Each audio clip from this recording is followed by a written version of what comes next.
2003-2016 సంతృప్తి ఫార్మేషన్లో జీవో కానీ అంతకంటే ముందు 15 రోజుల ముందు మార్చి 1న ఒక జీవో వచ్చింది. దీన్ని దానికి సంబంధం ఉందా?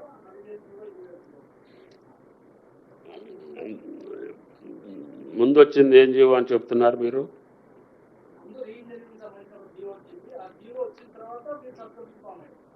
లేదు, ముందు మేడిగడ్డ శాంక్షన్ జీవో వచ్చింది, తర్వాత సబ్ కమిటీ రీఇంజనీరింగ్కి సంబంధించినటువంటి జీవో 15 రోజుల తర్వాత వచ్చింది. అది మీరు అర్థం చేసుకోవాలి, మీరు విశ్లేషించాలి. అంటే ఈ సబ్ కమిటీకను ఆ శాంక్షన్కి సంబంధం లేదని, రిమైనింగ్ ప్రాజెక్టులు రిమైనింగ్ వర్క్స్ యొక్క పునర్నిర్మాణం ఏ రకంగా జరగాలనేదే సబ్ కమిటీ యొక్క రెఫరెన్స్. దానికి సంబంధించే మేము సజెషన్స్ ఇచ్చాం.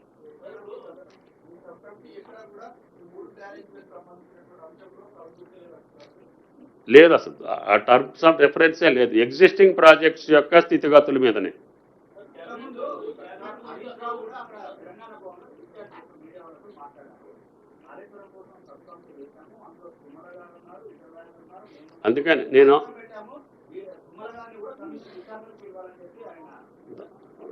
అందుకని ఆయన గారు ఇంకా అసత్యాలు మాట్లాడటానికి ప్రయత్నం చేస్తే ఇంకా అబద్ధాలు హరీష్ అవుతాడు.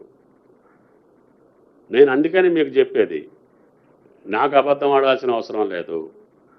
నాకు ఆ 4 ప్రాజెక్టుల యొక్క స్థితిగతులను మనం త్వరగా పూర్తి చేసుకోవాలి అని అంటే ఆ ఇంజనీరింగ్ వర్క్స్ ఏ రకంగా ముందుకు తీసుకెళ్లాలో మీ సలహాలు సంప్రదింపులు డిపార్ట్మెంట్ని పరిశీలించి ఇమ్మన్నారు, ఇచ్చాము. ఇచ్చిన రిపోర్ట్ కూడా నా దగ్గర ఉంది.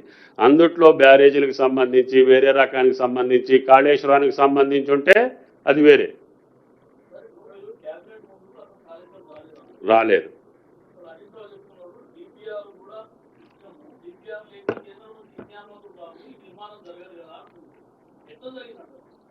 అందుకనే క్యాబినెట్కి వచ్చినట్టుగా ఏదన్నా ప్రూఫ్ ఉంటే గురువు గారిని ఇవ్వమని చెప్పండి.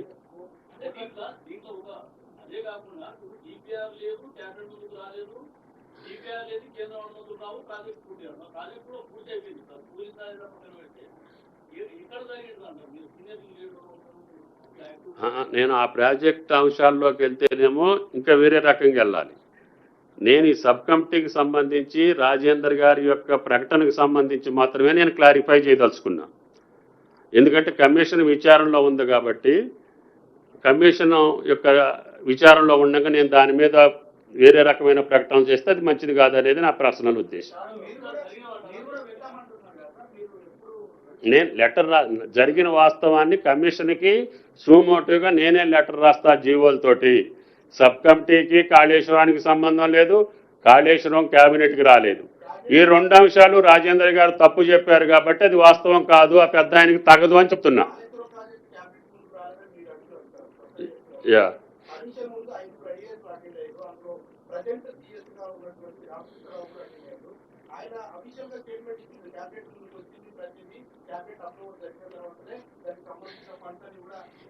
ఆయన గారు చెప్పింది నాకు సంబంధం లేదు. క్యాబినెట్కి వచ్చినట్టుగా ఆయన ఒక క్యాబినెట్ అప్రూవల్ ఇవ్వమనండి, లేకపోతే ఆయన రాసింది కూడా ఆ ఫైల్లో ఉంటుంది. కాబట్టి నేను కాళేశ్వరం ప్రాజెక్టు యొక్క వ్యవహారంలోకి నేను వెళ్ళదలుచుకోలేదు. నా సబ్ కమిటీకి సంబంధించి, నేనున్న సబ్ కమిటీకి సంబంధించి ఈ యొక్క ప్రకటన కరెక్ట్ కాదు రాజేంద్ర గారిది. దాని టర్మ్స్ ఆఫ్ రెఫరెన్స్ వేరు, ఆయన చెప్పింది వేరు. ఆయన అడిగింది కాళేశ్వరాన్ని గురించి. ఈ మిగతా ప్రాజెక్టుల యొక్క పునర్నిర్మాణ చేసినటువంటి సబ్ కమిటీ విషయాన్ని ఆయన కమిషన్ ముందు చెప్తున్నాడు. రికమెండేషన్స్ ఉన్నాయి, ప్రతి ప్యాకేజీకి ఉన్నాయి. అవన్నీ నేను కమిషన్కి పంపిస్తాను. అసత్యం కాదు, జరిగినట్టు చెప్తున్నాను. అది మీరు విశ్లేషించాలి. నేను ఇంట్రడక్షన్లోనే చెప్పానుగా, నాకే అవగాహనకు రావట్లేదు ఆయన ఎందుకు అట్లా మాట్లాడిండని. అంత పరిస్థితి ఏమొచ్చింది అనేది కదా. మీకేమనిపిస్తుంది? అరే నాకు అవగాహన కాలేదని చెప్పాను, నేను అమాయకుడిని కాబట్టి. మీకు దాని బ్యాక్గ్రౌండ్ మీకేమనిపిస్తుంది?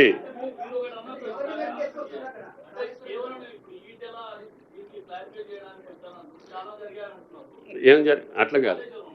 కాళేశ్వరం ప్రాజెక్టుకి సంబంధించి వెళ్తే క్రానలాజికల్ అది వేరే సబ్జెక్టు, అది కమిషన్ పరిధిలో ఉంది. ఆయన నిన్నిచ్చినటువంటి వాన్మూలంలో నాకు సంబంధం లేని సబ్ కమిటీ అది అప్రూవ్ చేసినట్టుగా, అది క్యాబినెట్ అప్రూవ్ చేసినట్టుగా ఆ పెద్ద ఆయన చెప్పటం అనేది అసంబద్ధం, అవాస్తవం. అది ఎందుకు చెప్పారు అనేది ఆయన విశ్లేషించుకోవాలి, ఆయన ఆలోచించుకోవాలి. దాని కింద మీరు చెప్పేటటువంటి ఏమన్నా ఉంటే అది మీకు ఆయనకి తెలియాలి.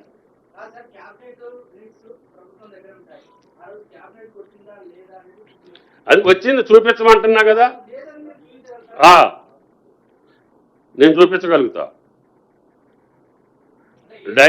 డైరెక్ట్గా ఎగ్జిక్యూటివ్ ఆర్డర్ తోటి అది ఎగ్జిక్యూట్ అయ్యింది. ఓన్లీ రివైజ్డ్ ఎస్టిమేట్స్ మాత్రం క్యాబినెట్కి వచ్చినాయి 3 సంవత్సరాల తర్వాత. చేసేది ప్రెస్ మీట్లో చెయ్యం, బహిరంగంగా చెయ్యం. మాకు కూడా మీకు మాదిరి కొంత నియమావళి ఉంటుంది కదా. ఇదే లేదు, రాలేదు. ఉంది, మా రికమెండేషన్స్ ఉన్నాయి, రేపు కమిషన్కి పంపిస్తా. ఆయన ఇంటెన్షన్ నన్ను అడగలేదు. ఆయన అంత కాడికి వెళ్ళి ఎందుకు చెప్పాడు అనేదే ఇప్పుడు అసందిగ్ధం కదా. అందుకనే అంత గౌరవప్రదంగా ఉండే వ్యక్తి కూడా ఆ రకంగా ఎందుకు చెప్పాడు అనేది మీకు నాకు అర్థం కాని సమస్య. మీలో కొంతమందికి తెలిసి ఉంటే నాకు తర్వాత చెప్పండి. ప్రాణహిత ప్యాకేజీలకు సంబంధించి ఉంది. ఆ ప్రాజెక్టులలో ప్రాణహితం ఉంది, దేవాదుల ఉంది, కాంతాలపల్లి ఉంది, ఫ్లడ్ ఫో కెనాల్ ఉంది. ఆ 4 మీద ప్యాకేజీల వారిగా ఇది ఎట్లా చేస్తే మంచిది, ఇది ఎట్లా చేస్తే మంచిది, ఇది ఎట్లా చేస్తే మంచిది అని మాత్రమే మేము ఇచ్చాం. ఇంకా 2 ప్రభుత్వాల్లో ఉన్నా.